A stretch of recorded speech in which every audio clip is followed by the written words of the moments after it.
সমস্ত শবে বরাত পালনকারীদের দলিল হচ্ছে সূরা দুখানের আয়াত নম্বর 3। তাদের দলিল কি? সূরা দুখানের আয়াত নম্বর 3। আল্লাহ কি বলেন এখানে? ইন্না আনজালনাহু ফি লাইলাতিল মুবারাকা ইন্না কুন্না মুনজিরিন। আল্লাহ তাআলা বলেছেন, দেখেন এইটা ছাড়া এদের কাছে কোনো আয়াত নেই।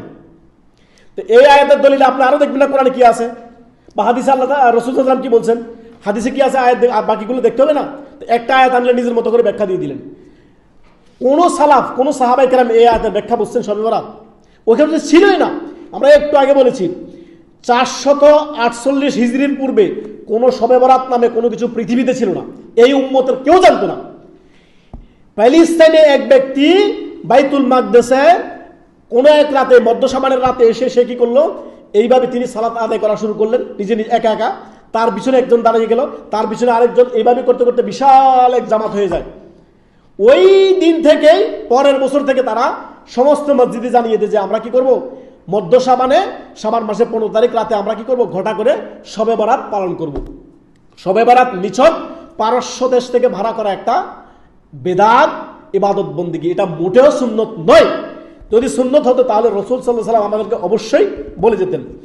আসুন আমরা কোরআন থেকে জানবো যে এই আয়াত আল্লাহ বলেন ইন্না আনজালনাহু ফি লাইলাতিন মুবারাকা ইন্না কুন্না মুনজিরিন। আল্লাহ বলছেন আমি এই কোরআনকে নাজিল করেছি বরকতময় রাতে।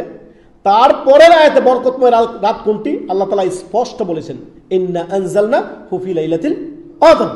লাইলাতুল কদর হচ্ছে বরকতময় রাত। লাইলাতুল কদর হচ্ছে তাকদীর ভাগ্য বন্টনের রাত। লাইলাতুল কদর হচ্ছে তাকদীর বন্টনের রাত, শাবান মাসের মধ্য শাবান নয়। আসুন আল্লাহ তাআলা বলেন কোরআন নাজিলের মাসও রমাদান মাস, শাহরু রমাদান আল্লাযী উনজিলা ফীহিল কুরআন। রমাদান মাসে কোরআন নাজিল হয়েছে, শাবান মাসে নয়। এই ভুল আকীদা ডিলিট করুন। শবে বরাত বলতে ইসলামে কোনো ইবাদত বন্দেগী নেই। শবে বরাত ফার্সি ভাষা, সব মানে রাত, বরাত মানে ভাগ্য, অর্থাৎ ভাগ্য রজনী রমাদানে, শাবান মাসে নয়।